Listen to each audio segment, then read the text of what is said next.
associate with IncDev. We are proud to partner with the MicroLife Institute and Cole Peterson to bring you this exciting and new training session.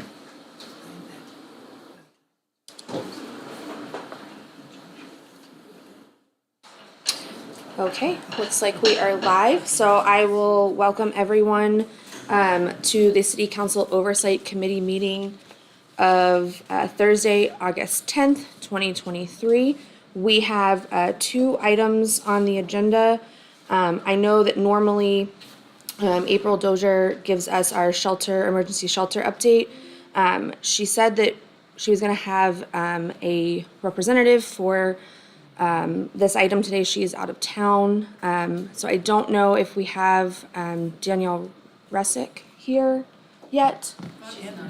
Okay, so I think we'll switch, if everyone's okay, we'll switch to the second item that we have. We'll start with a discussion regarding the city's noise ordinance, and we have Assistant City Attorney Jeannie Snyder here to walk us through some information regarding that.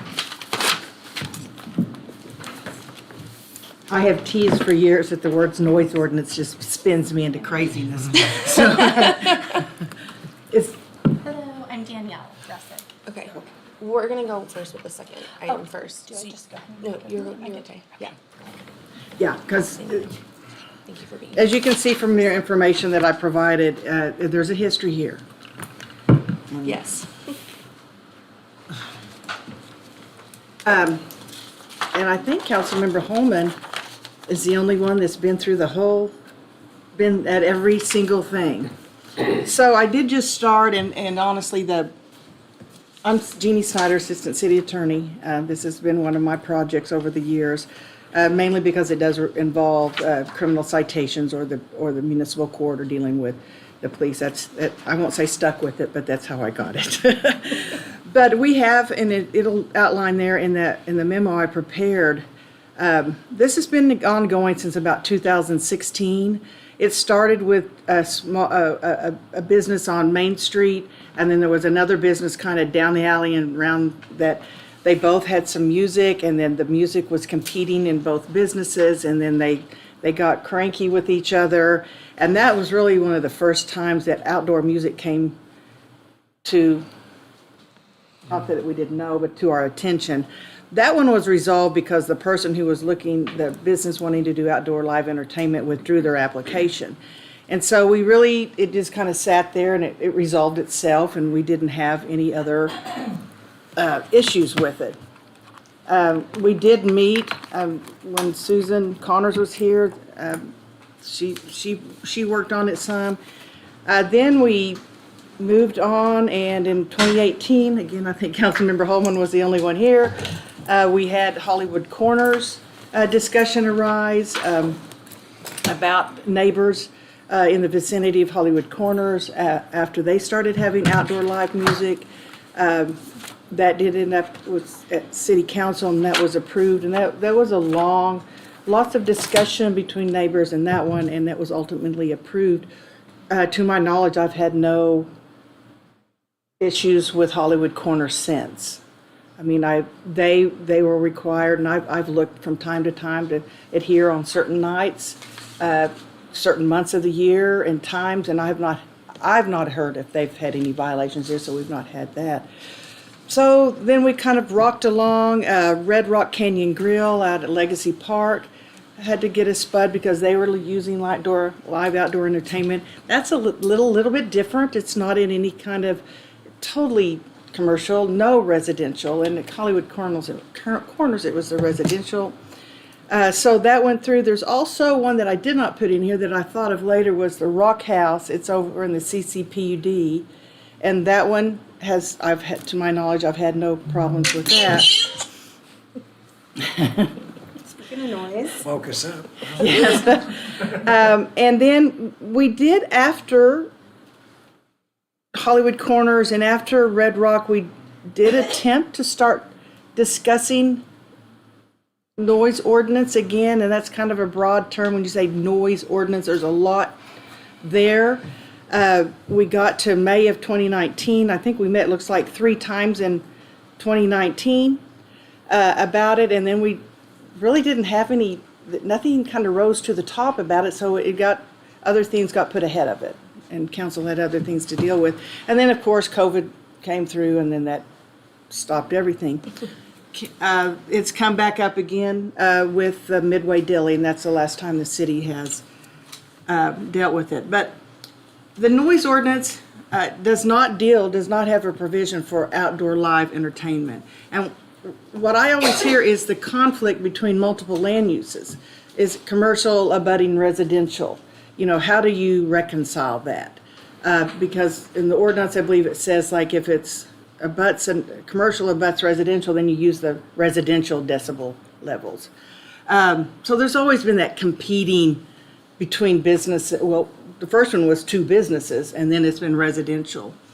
Just in general, the noise ordinance covers more than just, loud music. It covers if you can have construction workers after 9 p.m., if roofers can come into your neighborhood before 7 a.m., power tools, all those kind of things, bells and chimes. And we really, occasionally, I've had some construction calls about they're working after 9 p.m. or maybe roofers start early in July before 7 a.m. and it does kind of have some problems with some neighbors. But that's not where we're finding the problem or the concern from citizens. It's the outdoor music. In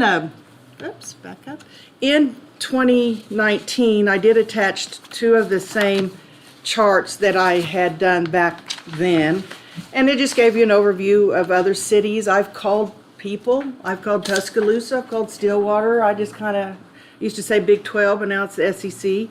And some people really don't struggle with it. So Stillwater acted like, no, we don't have any trouble with that. We don't have live music. And I can't believe that, but okay. I thought Garth Brooks started down there, and he has live music, but they don't. It doesn't seem to be a problem. I just thought those comparisons were interesting, especially the decibel levels. It's not the decibel levels that is the problem. We could set that at anything. It's just how do you monitor and enforce those levels. So we're not, from what I can tell, out of line with if it's 65 or 70.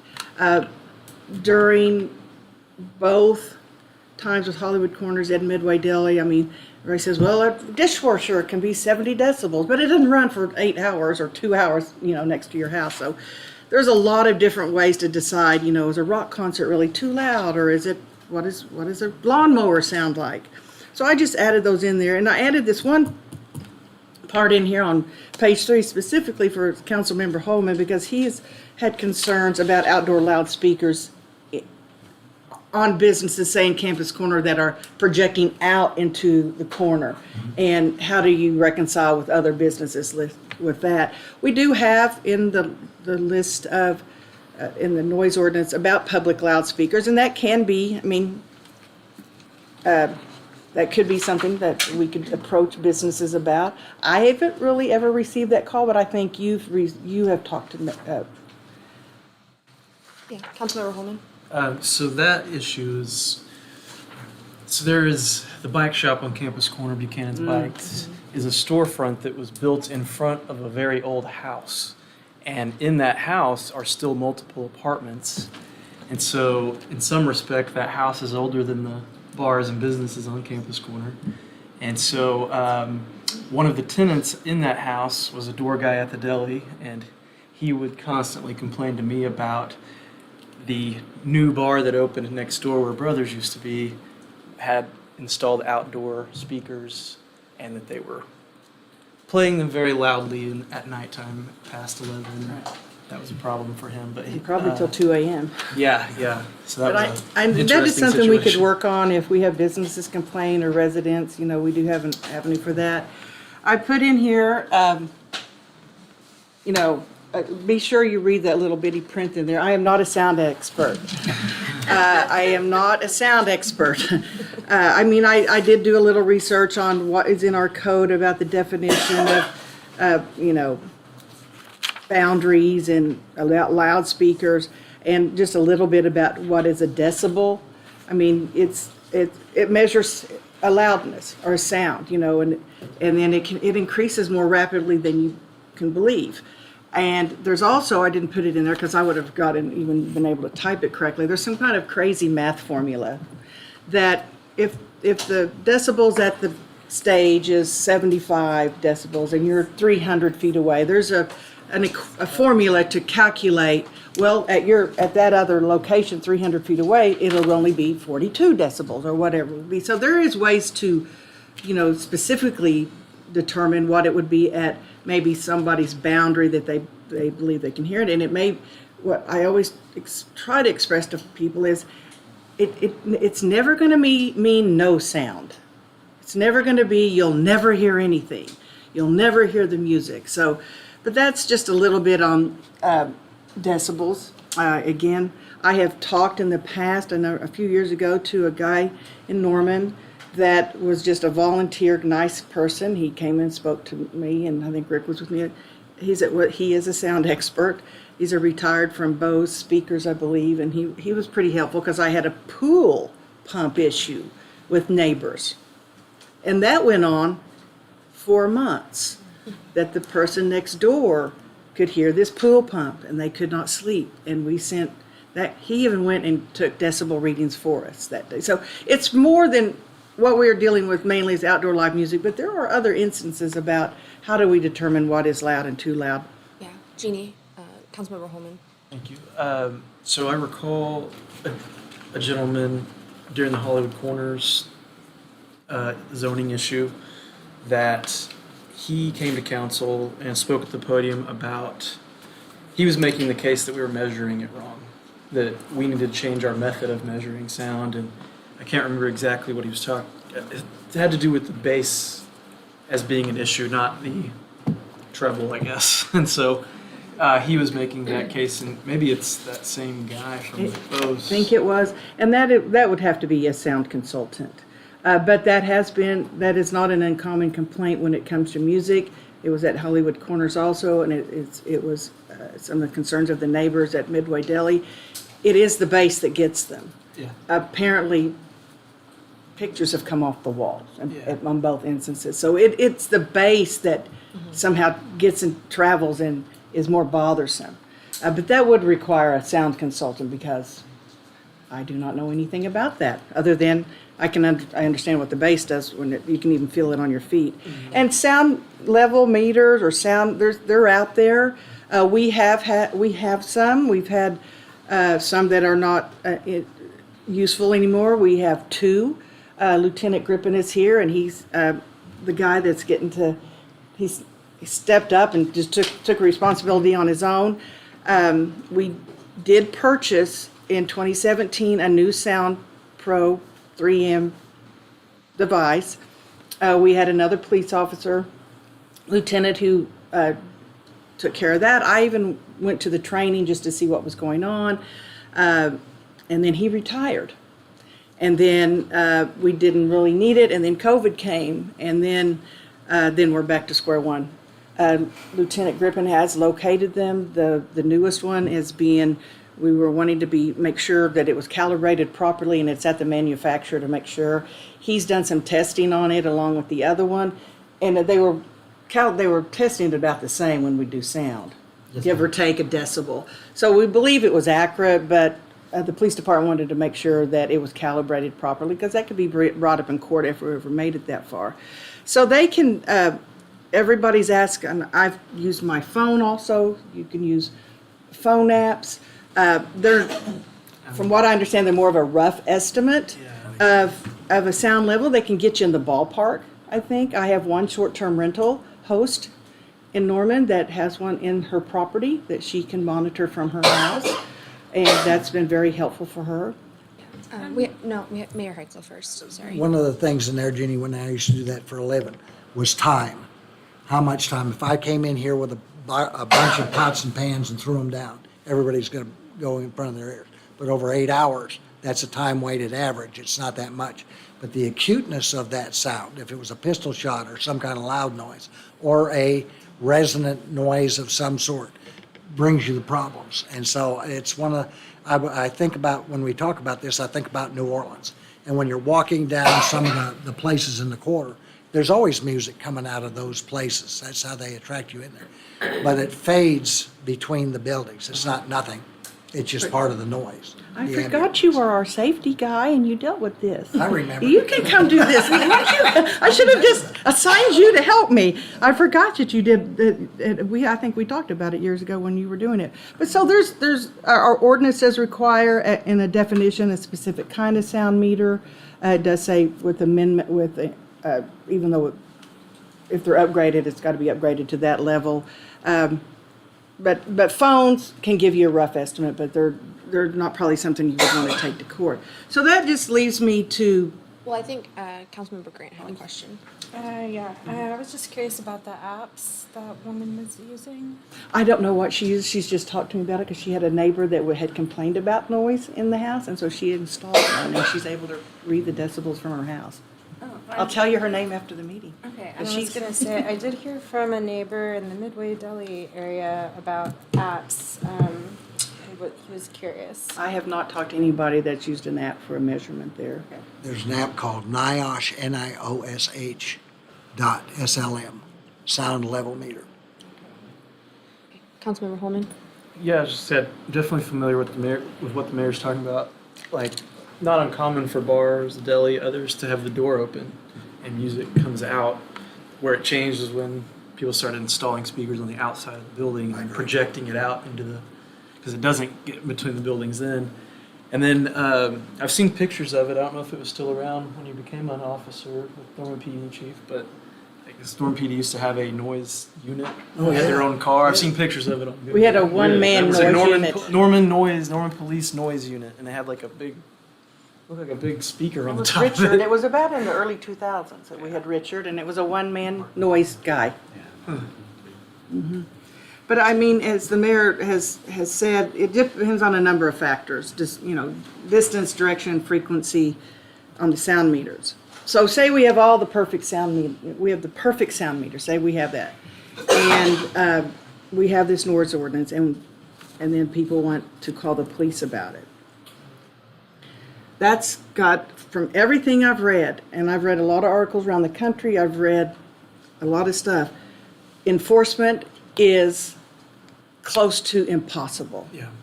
It just is. I mean, for lots of reasons, and Chief and Lieutenant Griffin can maybe tell you some of these. I talked to them about this before I put this together, but it's if they've, your staff, let me back up a little bit. And when we get the noise meter back, Lieutenant Griffin, he's going to get folks trained up on it. So we're going to get that done. But the challenge comes in to the enforcement. Does the police department, they've got limited resources, manpowers. And then I probably, back me up maybe on this, is prioritizing calls for service. And it's just never going to rise to the top on most nights. It's going to be a lower priority compared to some other crime calls or emergency calls. We had one call, talked to somebody, and the person was a little upset about we didn't respond quick enough. Well, there'd been a carjacking by a 14-year-old runaway from a group home that had had an accident almost at the same time. So those things arise. So all that is challenging. The police will do what they can do, but if we have one, say if we have two or three, every night there's a different type of, not every night's the same patrol officer. We only have how many on duty a night? Night, 10 to 12 probably. 10 to 12 a night. If we only have two or three, they're not going to be in every vehicle. They're going to have to come to the station, get the noise meter, and if you get called at 7:15, and the time they get there, the noise could be abated, or then the police could maybe have to be called back out at 8:24. There's just a lot of just practical, everyday challenges for the police department. Councilmember Holman? So another incident or issue arose last fall when a fraternity house held a outdoor concert in their backyard, and windows got busted from the neighbors. And I live just 2 houses down from that fraternity, and I had always accepted the fact that's where I lived, and I was fine with it. But that one went over the limit, and so we intentionally called OUPD because it was a fraternity, and we were like, it only would make sense. And I don't want the Norman PD Doesn't make sense to me for Norman PD to be having to break up a fraternity party. Oh, I could So talk they a long immediately time. transferred to, they answered and we said, there's a fraternity. They said, okay, let me transfer you to Norman.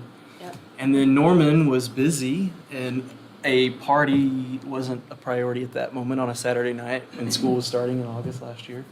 And so we were kind of like, it just doesn't make sense that Norman PD and not OU PD would be the one to respond to that and deal with it.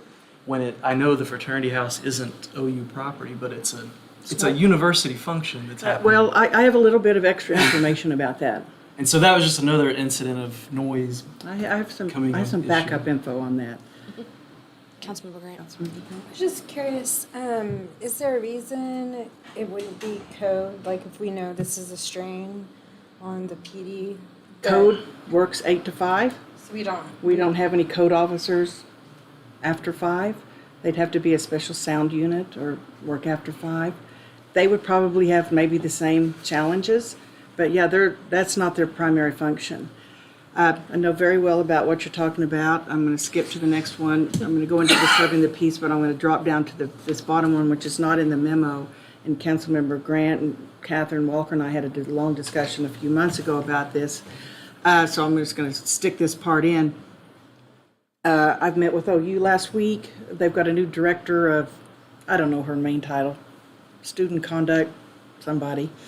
Very nice. She's from Texas A&M. She came on board in January. She is redoing a lot of their student policies, student conduct. She's extremely familiar with all with fraternities and sororities. She has national contacts. She's been on national boards. So she is really up to speed. One of the things that OU is doing this semester now is at ou.edu.studentconduct, you can click on there and you can submit a complaint about not just fraternities. I don't want to always pick on them, but anything that with a student. And she assures me that will be looked at daily, and that's a way for at least citizens and neighbors are surrounding or have student conduct. So I went to OU and said last week, this can't be all Norman and Norman Police Department's problem. Now that OU doesn't have jurisdiction on some of those streets. OU does not own any of the fraternities or the property. So it's those young men's home. We can't just knock on the door and walk in. We'd have to get a search warrant just like if it was my home.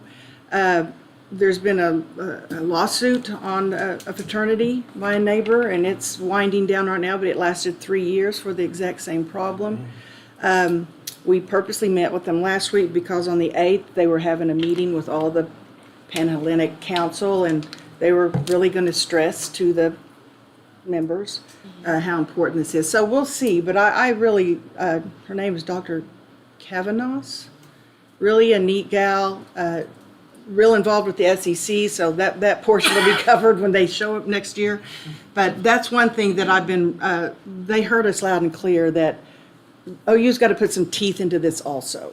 It can't just be our police department. But another way, besides the noise ordinance, set that aside, there is a criminal violation of disturbing the peace that disturbs the peace of another, and it's loud parties, music, shouting, screaming. We have people in apartments upstairs, downstairs that we get a lot of complaints on. Neighbor to neighbor, they've got a party, college kid type parties to neighbors. So it's not always the commercial businesses that have the noise issue, except for the outdoor live music.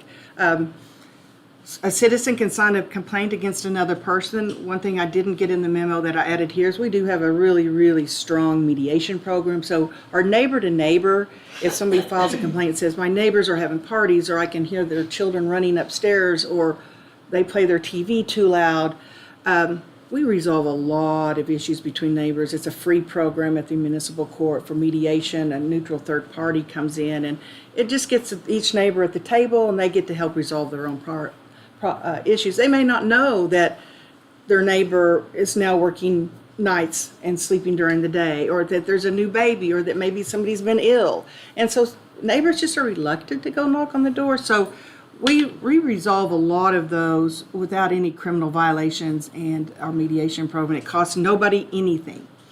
And like I said, it usually about private residences, maybe a commercial We've had people complain about Walmart that their trucks are too loud, and that kind of thing. And then the fraternity houses, but they're their own little animal, and I'm hoping we'll be a little more on top of that. As I think everybody knows, I did not add it in there, but I do have copies if anybody wants. We do have the noise variance permit that's available. It's available online. I've got copies. And the city manager has a designee of the Norman Police Department. And most of them it works pretty smoothly until it comes to the commercial outdoor live entertainment. If I want to have a wedding reception for my child in my backyard and get one and have a little band, that's not, your neighbors know about that. If you're going to have that one time, event, that's not where we're seeing the problem, even if there is a band. My neighbors across the street had a big gathering and had a little band out on the front porch, and they got a noise, nobody cared. But there is that option. It is in the ordinance, and one of the ways that it can be denied is if there's persistent citizen complaints. So we denied a number of fraternity ones last year at the second semester. We were just tired of it. We weren't going to give them a permission to do that. And I think Lieutenant Garnand is still doing that. And he's totally on top of it and has a good relationship with people who call and trust him totally to take care of that. I did a little digging, and some other folks. New Orleans, I got it, I've read it. They did like an almost 90-page study. New Orleans, we're talking New Orleans, jazz, music everywhere. And they struggle with outdoor live entertainment and how to handle it. And it talked about decibel limits, hours of operation, sound abatement, distance from residential uses. I was like that. I mean, it was a wonderful study. But what it did say was that it's only effective if it's enforceable. And they struggled with it too. They do prohibit anything near residential zoning districts. So, but they also have a area where all this is going to happen. But I thought that study, and their city staff did the study, and they did an awesome job. Councilmember Holman? So with theirs, it sounds like that would prohibit like Porch Fests that we have in Norman from happening, potentially. You could, or Porch Fest could be a Or- special event, or we could get variances. So it could be allowed in a residential with a Some kind of special. that could be written in if we made changes. Yeah. I guess if there was details of what the definition of live entertainment is, I guess that. There is Could be in broad. the New Orleans one, and it's very broad. Councilmember Grant? When you say they have music in a specific area, are we talking about districts where their music is? They have a number of overlay districts, from what I understood, in New Orleans, and then they have the main area of New Orleans where it's all happening. They're not small like we are, but the study did include large cities like Nashville, Austin, Memphis, Detroit, San Francisco. All the biggies have the same problems that the rest of us mid-sized cities do. So, like what we're trying to do with have more walkable places, neighborhoods people want to move to. We also have like Summer Breeze in one of these areas too, and most people don't mind it because they understand it's just the summer. So if you're like does a park count as one of those areas if it's a neighborhood park, or? We don't have that. That could be something we can consider if we wanted to write it anyway. We can't, for the uniqueness of Norman. We're not at Austin or Nashville or New Orleans. So because I've had folks say, well, you do have Summer Breeze and they get to play music. Does the city just get to do music? So we'd have to write it. And if that's the direction we took, that those were exempted or they had special permits they had to get, I think we could work around that because we don't have that many. And the other thing too, the special permit you're saying, would this be like a variance that they would have all year? No, I mean, I think you could get it for certain times of the year. So, Summer Breeze, I don't know how many nights they meet, but, if Summer Breeze could be an exemption, it's just, that is allowed on those 4 nights of the summer. Music festival. We can, and music festival's a different animal too, because they do have a large event. I think forget by what it's called. location, like a private location, business location can get 7 a year, but parks are exempt, they can get more because it's not an individual business. Many people could have different things at the park, so. Yeah, we could make it unique to us. And there is definition in the New Orleans about what is live entertainment. It's basically about anything. I was really interested when I got to Austin's, and I've tried to call the guy who's in charge, and he must be out listening to music in Austin because he didn't call me back. Austin has a music department. We have parks, legal, planning, finance, and then they've got music. So they have an entire division within the city that's what they deal with, is music and entertainment. From what I understood, and I tried to read a lot, except for the ones that IT blocked me on, wouldn't let me read. There's hundreds of events in music in Austin. 6th Street, I guess, is the big place. I've never been to Austin. Austin's UT is going to join OU in the SEC next year, so I thought that was in comparison, although Austin is a lot bigger. They require a commercial establishment, so that's really what the issues come up, is commercial establishments that have outdoor music, and they have an outdoor music venue permit. You have to talk about your hours and your sound levels. The loudest they have is 85 decibels or 70 for restaurants. It can't be within 600 feet of a residential area, but it does allow that till 8 p.m. On the weekends. They have a good neighbor policy that I set out in here what it was.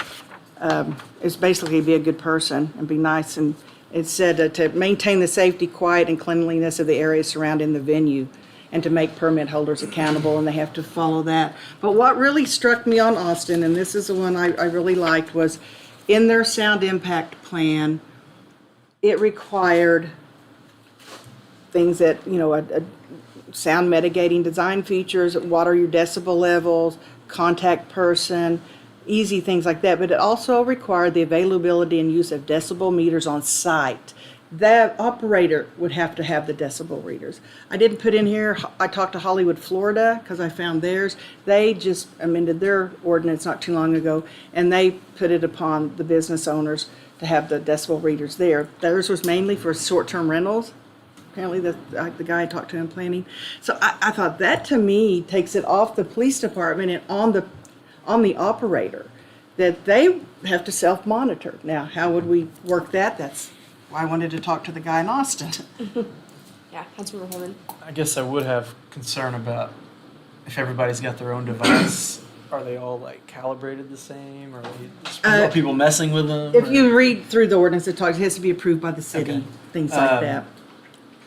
That could be an avenue to explore for sure. I do like that they're in Austin, the part about the permits being catered, like they're specific to that business. There's not a blanket. And the location. Right. And so depending on where you're at, you might be able to have more leeway with noise, depending on what district or how far you are from residential or whatever. Keep in mind, they have a sound people there. And Right, They they do have the review the and all ability to that. do I don't know that, if Jane wants to do that or not. That sounds like a good thing, though, if you can Yeah. And, staff manage it. another thing too, I think, in terms of like thinking about requirements for if we're requiring businesses to have their own decibel beaners is, are we building in some kind of compliance around, like, they have to be calibrated every certain, quarterly or whatever the, I guess, Manufacturer.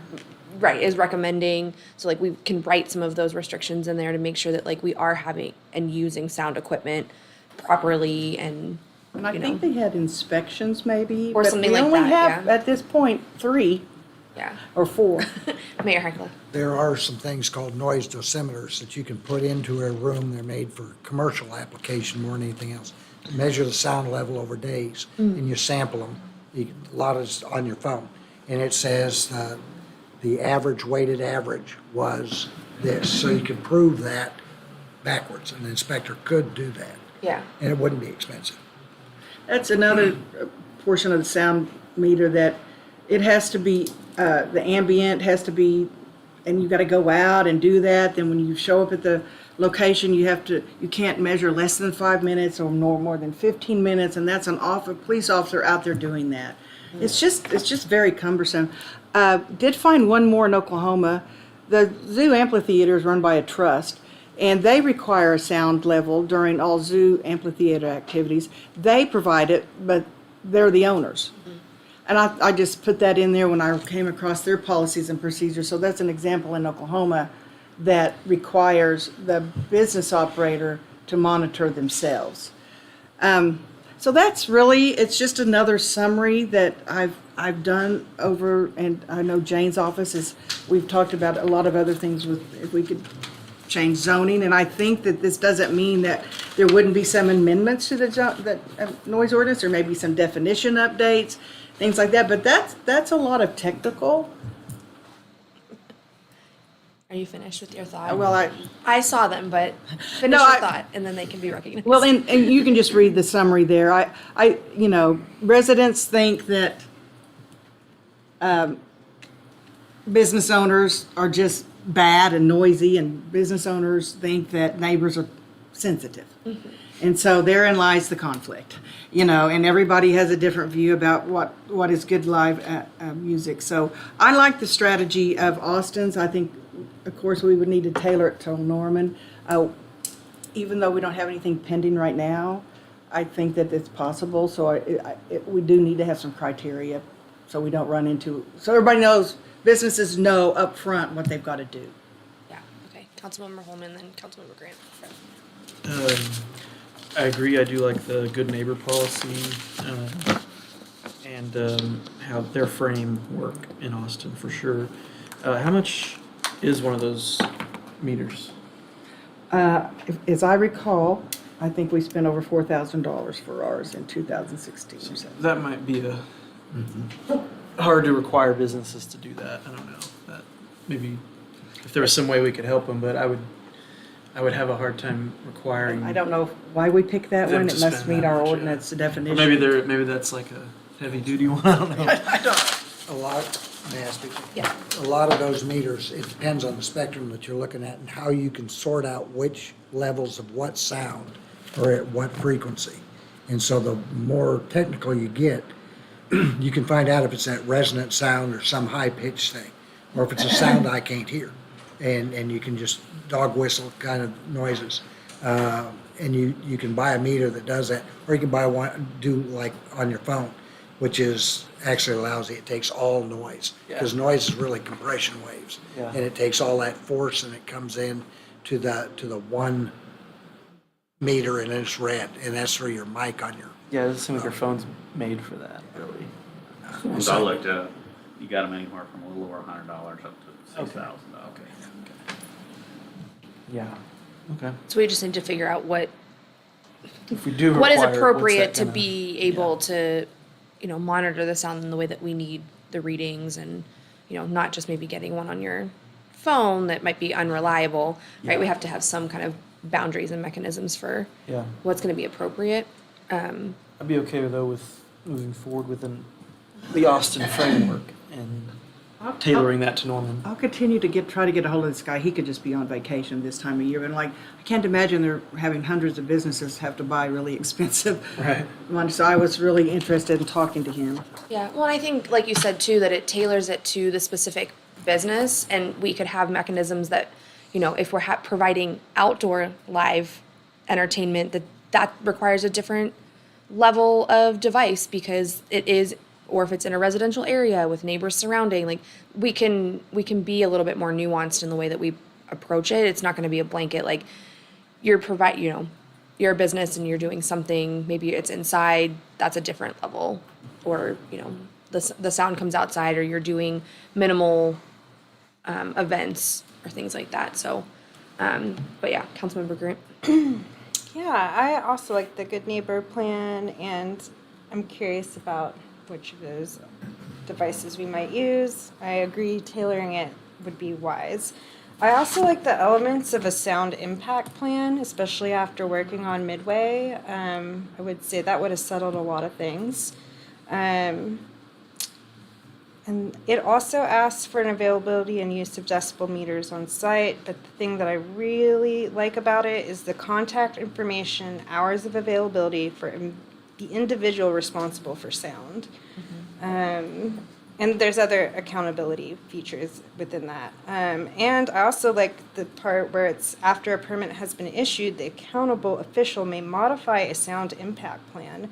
A sound impact plan may not be modified until a notice of intent to modify the sound impact plan has been provided to the permit holder, and I think that's pretty fair. So I don't want to get where we got in 2019, 2018, 17, 16, and then we leave the meeting and then we kind of wait for the next one to come. So it's the direction to gather more information about the permit, Yes, similar to Austin? Similar to Austin, and then come back with a recommendation on how we could update our specific language in our noise ordinance to tailor it to Norman. And we can come back to this, I think, to oversight before we send it to the full council. I will work on trying to get a hold of him. Okay, any other questions, comments related to this item? Okay, seeing none, we will move to our first item, which is an update on our emergency shelter, and we have Danielle Resick, is that how you say it? Resick, to provide us an update, so. Yeah. Perfect. So are you just wanting information about like where we're at? Yeah, so normally April gives us, we have, attachments to our agenda that has, the numbers from the previous month, and then just kind of updates on related to that. Okay, yeah, so I can talk to you guys a little bit about July. In July, we had, I think, 120 guests. 72 of them were male guests, 48 were women. I think we had 9 veterans. Right now, especially on our women's side, we have a lot of elderly and disabled, more so than on the men's side, but I want to say almost like more than half, especially in July, and I feel like those numbers are increasing if I remember correctly. So yeah, that's just kind of where we're at. I don't really know specifically, like, because April normally does do this. I just know the numbers of the people. Some stuff that we've been doing right now, we've been working with a case manager who is on our staff. She has been doing things for housing. You have to have like a housing assessment to be able to get on the like by name list. So we've been working really hard trying to get those done. Yeah, that's kind of currently like where we're at. Okay, probably Yeah. have some questions, yeah. Sure. Councilmember Holman. So, if I understand what you're saying, you're noticing an increase in elderly people that need to use the overnight shelter. Yeah, so we have a lot of elderly people right now. We have 2 people that we're trying to work with to get into assisted living. We have another person who is disabled that we're trying to also get them in assisted living. So yeah, and that's kind of where our priority is to try and get those people out of homelessness and into assisted living, because we cannot provide the care that they need. And then so last I recall from April, it was like an average of 5 or 6 a month. We're getting into permanent housing. Yeah. Do you have that number? No, I don't have the specific number. It's probably still the same. I haven't been updated on that. But I know last month we had a few who got into their apartments, which was great. So, Thank you. Councilmember Grant. Actually, I was going to say in the notes that we have, it says housing resources such as emergency housing vouchers, TBRA, and rapid rehousing resources have closed. So housing our guests has become more of a challenge. In July, we housed 1 woman and 1 man into permanent housing. So just to be aware, it's not for lack of wanting to get into the housing. no, definitely not. It's the resources. And I know, yeah, last month there was a big lack of funds for the vouchers. So yeah, if we don't have the vouchers, there's not a whole lot we can do. But when we're working on housing, we're also doing other things like getting people set up with sooner care. So then that way, if there is someone who could go to assisted living, that's the first thing that they're going to need. They're going to need insurance. We're helping people with food stamps. So yeah, we're lacking in that area for sure. But yeah. Thank you. Yeah. Can you remind us what the capacity is for the shelter? Yeah, so we have 14 bunks on the women's side. On the men's side, we have 26.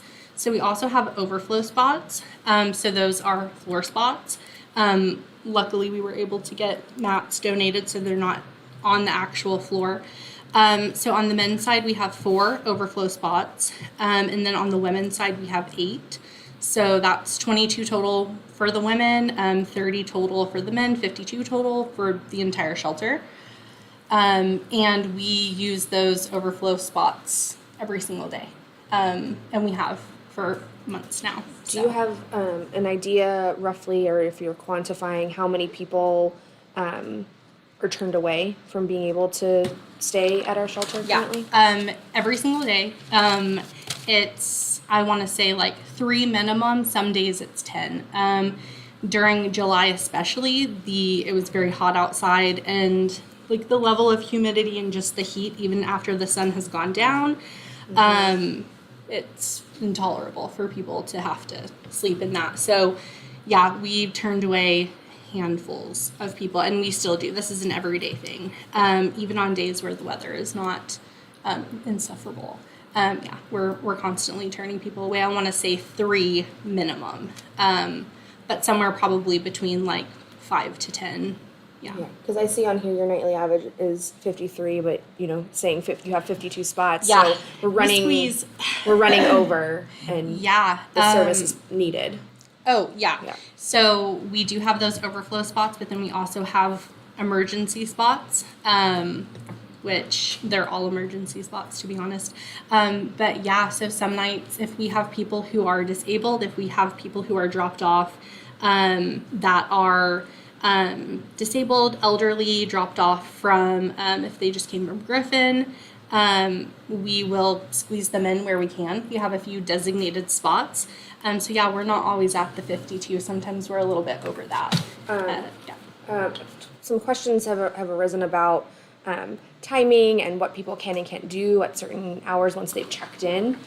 So can you go through the timeline of like when they check in, they can come and go for a certain amount of time, but what is the time that they have to be inside to not relinquish their bed for the evening? So right now we're doing reserved spots. We're also doing reserved for our overflow as well.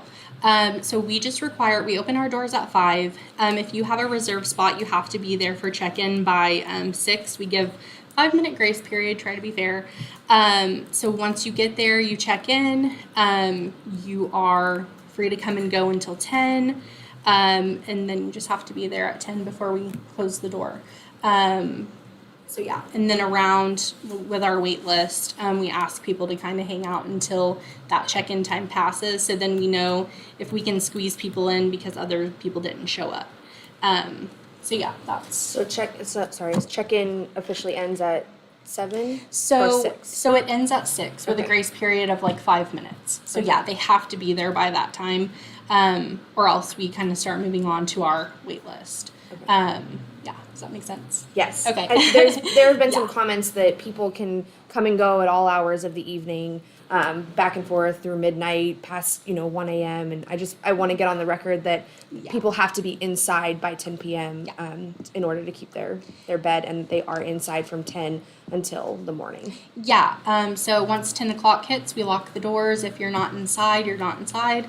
If you leave anytime between 10 and 6:30, you aren't allowed back in. That's very rare. We have a few people who maybe wake up at like 4:30, 5 o'clock, which is fine.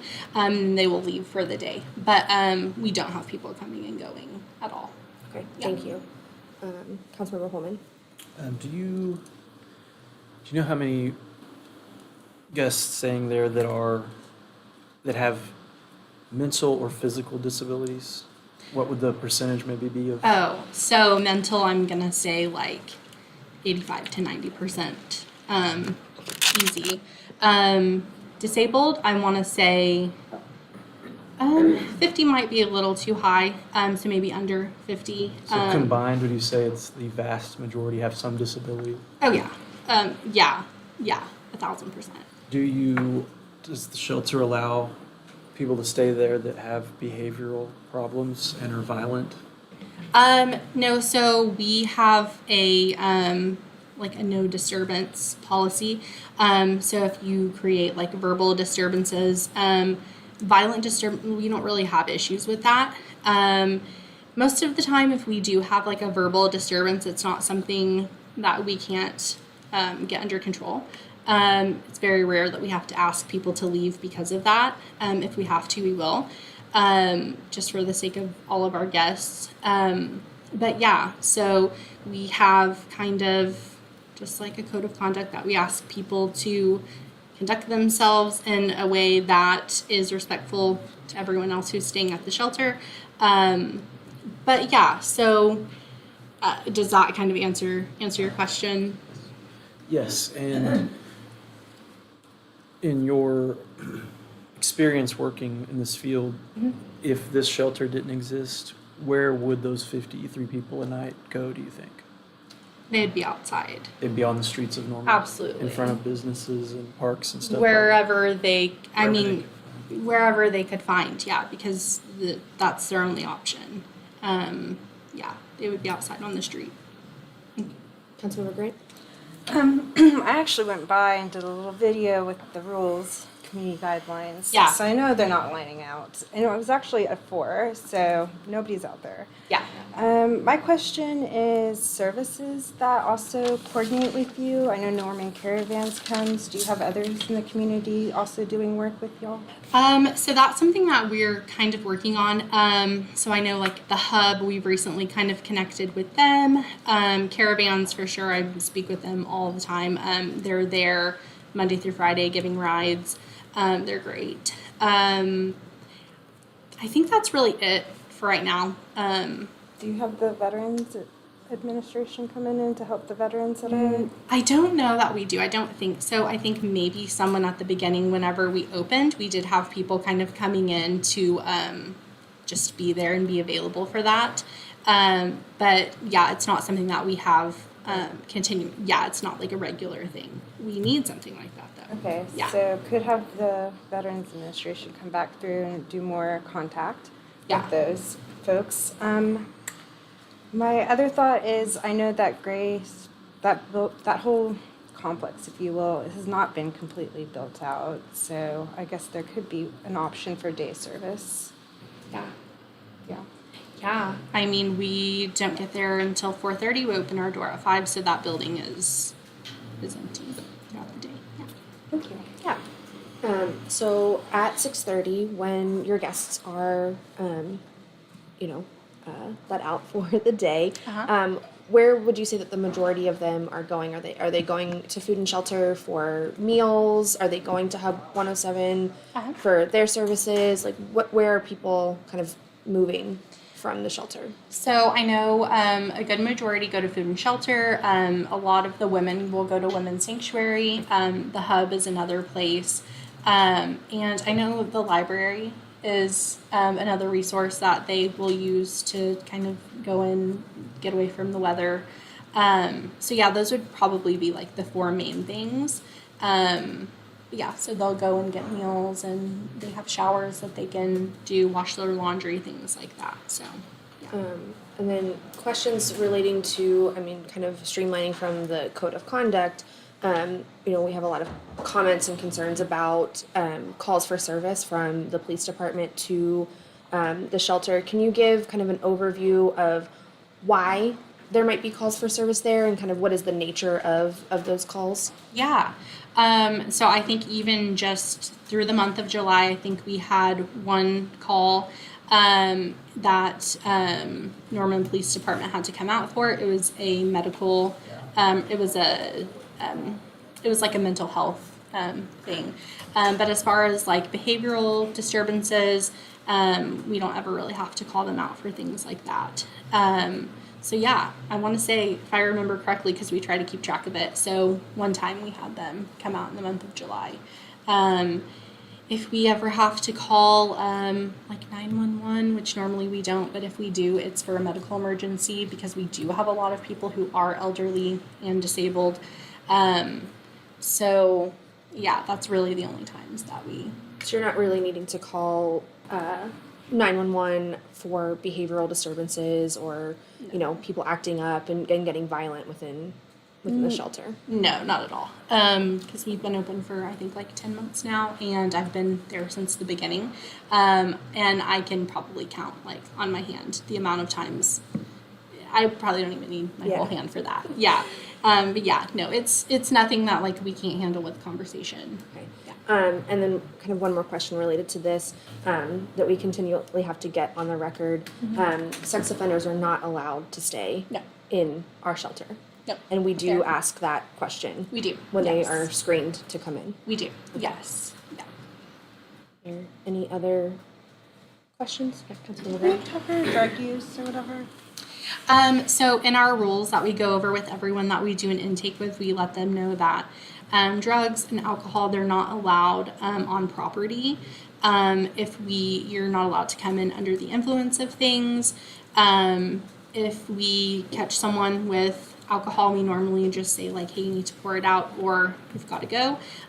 Also very rare that happens. I think people know the rules and they know that they need a place to sleep for the night, so they're willing to abide by that. But yeah, we do have rules in place for that. Okay, thank you. I also saw it in the community guidelines, but I figured I'd ask Yeah. because everybody assumes. Yeah. Yeah. Councilmember Montoya. So you mentioned women and men. So what about families? So we don't have families. We need a bigger space to be able to have families. We have had times where families come in and we do have to turn them away. Luckily, we can, and on the topic of other agencies, Salvation Army, we're in contact with them almost every day. If we have a wait list, which we always do, we try to call Salvation and see if they can take them. But with families specifically, we do have to try to find something else for them because we don't have family rooms. Have you seen an increase in the number of families coming to find a place to stay? I wouldn't say I've seen an increase. It's kind of steadily stayed the same. Okay. But I think a lot of people know like what we offer, so I don't know that a lot of people really get sent our way. Okay. But yeah. That makes sense. Yeah. Okay. Okay. Any other questions related to the update of our shelter? Okay. Well, thank you so much for filling in for April, and we appreciate wonderful job. the work that you're doing. And we'll just for the record, because we didn't state this at the beginning, but you are the supervisor Yes. of I the am. emergency shelter. So we have the person that is there 6 days a week. Yeah. and really working within the facility and with our guests that are staying there. So thank you for the work that you're doing and the service that you're providing to our community. Without any more questions, this meeting is adjourned. Thank you guys. Thank you. Thank How did you spell your name? you. So it's Dan. And all the kind of GSCs that have, are under the auspices